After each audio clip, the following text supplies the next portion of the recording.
Bienvenue dans cette vidéo à propos de cinétique chimique. En particulier, je voudrais que nous accédions ensemble à la vitesse volumique d'apparition d'un produit et à la vitesse volumique de disparition d'un réactif. Nous allons voir ensemble de quoi il s'agit, et pour cela, je te propose de travailler sur des résultats expérimentaux. Considérons cette réaction chimique. Elle est intéressante pour nous aujourd'hui puisqu'elle forme du diode, et c'est la seule espèce chimique colorée parmi toutes les espèces en jeu dans cette réaction chimique. Comme elle est colorée, nous allons pouvoir suivre son évolution en mesurant l'absorbance de la solution. Comme tu le sais, l'absorbance de la solution est reliée à la concentration de l'espèce chimique qui absorbe, donc ici le diode, via la loi de Beer-Lambert. Lorsque l'on fait ceci, on obtient cette courbe de résultats expérimentaux, donc ici, nous présente la concentration de diode en fonction du temps. Cette concentration étant faible, elle est exprimée ici en millimoles par litre. Je te propose d'explorer cette courbe, de façon à essayer de l'exploiter au maximum et d'en tirer un maximum d'informations. La première chose que nous pouvons faire avec cette courbe, c'est d'essayer de déterminer le temps de demi-réaction. Alors je te rappelle, le temps de demi-réaction, c'est la durée nécessaire à l'avancement pour aboutir à la moitié de sa valeur finale. Donc on relève la valeur finale ici de la concentration en diode, on la divise par 2, donc à peu près 8,5 millimoles ici, et on cherche, grâce à la courbe, la durée qu'il a fallu attendre pour aboutir à cette valeur. On trouve le temps de demi-réaction, ici, une dizaine de minutes, 10 minutes. On peut déjà évaluer la rapidité de cette réaction. On sait qu'au bout de 10 minutes, son avancement est arrivé à la moitié de sa valeur finale. On voit bien que le temps de demi-réaction n'est pas à la moitié du temps de la réaction complète. Il faut attendre 70 minutes à peu près pour atteindre la valeur finale. Donc on a déjà quelques petites informations. On sait que avant T1,5, avant la date T1,5, la réaction se déroule plus rapidement, et moins rapidement ensuite. Alors je te propose d'aller encore un peu plus loin que cela. Choisissons 3 points sur la courbe. Un premier point A, avant T1,5, un deuxième point B, après T1,5. On peut déjà évaluer les vitesses volumiques d'apparition du diode entre ces deux points. C'est ce qu'on vient de dire. La vitesse est plus rapide au point A qu'au point B, elle-même plus rapide que la vitesse d'apparition au point C. Ce qu'on peut écrire de cette façon. La vitesse d'apparition du diode au point A est plus élevée que celle au point B, plus élevée que celle au point C. Il serait très intéressant de pouvoir chiffrer cette vitesse. Peut-on le faire? Comment faire? J'ai zoomé ici sur le début de la courbe parce que je te propose d'essayer d'évaluer la vitesse de réaction au début de la réaction. Pour cela, on choisit 2 points. Donc le point vert, qui a des coordonnées, donc je peux les mesurer, sa concentration est à l'instant correspondant. Et puis le point jaune, qui est en fait l'instant initial, le point initial, avec sa concentration de départ qui est nulle et t égale 0. On peut alors essayer de chiffrer la vitesse d'apparition du diode sur ces 10 premières minutes. Pour cela, on fait le calcul, concentration de diode au point vert, moins concentration du diode au point jaune, divisé par la différence entre les deux instants, donc l'instant au point vert moins l'instant au point jaune. Lorsque l'on fait cela en physique, lorsqu'on fait des différences, on a l'habitude de noter ces différences avec la lettre delta. Delta est réservé aux différences pour des différences pas trop petites, relativement grandes.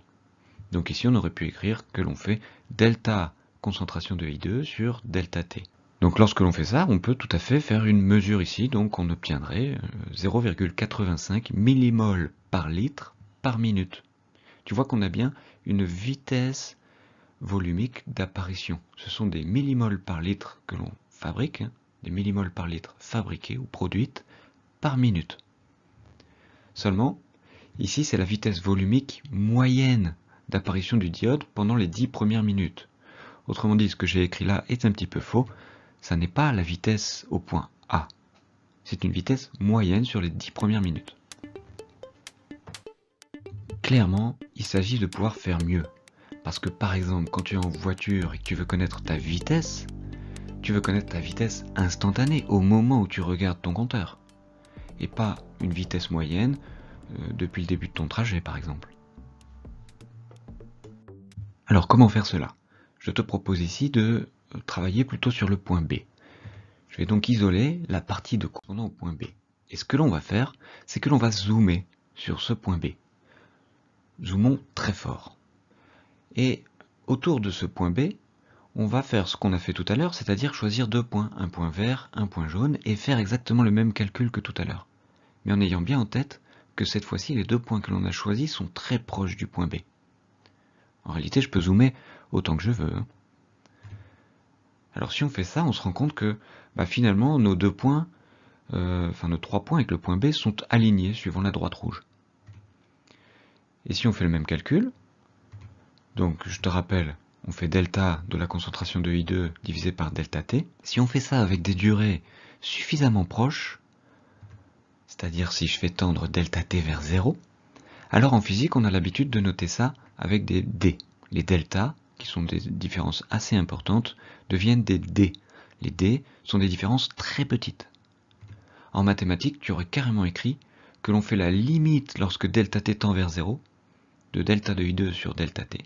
C'est ce qu'on note en physique, D de I2 sur dt. À quoi ça correspond sur notre graphique? Eh bien, sur notre graphique, ce calcul correspond au coefficient directeur de la droite rouge.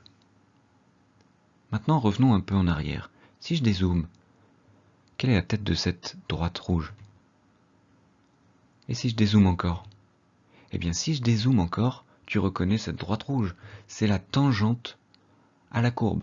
Autrement dit, la vitesse d'apparition du diode au point B vaut le coefficient directeur de cette tangente. Allons encore un tout petit peu plus loin. Tu as dû voir en mathématiques que le coefficient directeur de la tangente correspondait à la valeur de la dérivée de la courbe en ce point. La courbe, pour nous, étant la concentration de diode au cours du temps. Finalement, c'est ce que l'on note. Donc vitesse d'apparition du diode au point B, c'est la dérivée de la courbe de la concentration de I2 par rapport au temps.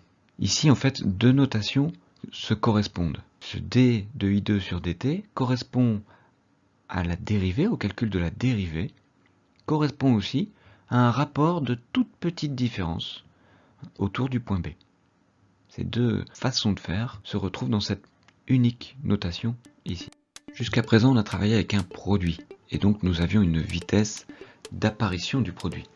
Qu'en est-il pour un réactif? Eh bien, pour un réactif, nous allons parler de vitesse de disparition du réactif.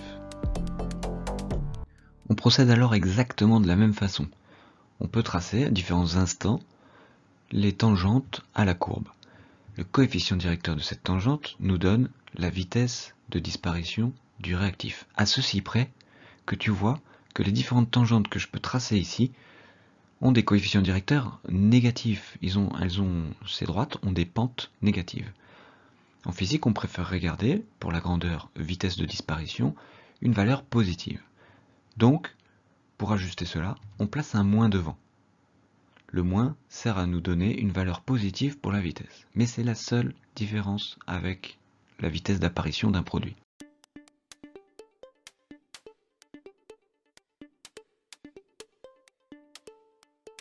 Allons un tout petit peu plus loin. Lorsque cette vitesse est proportionnelle à la concentration, on dit que la réaction est d'ordre 1 par rapport à ce réactif.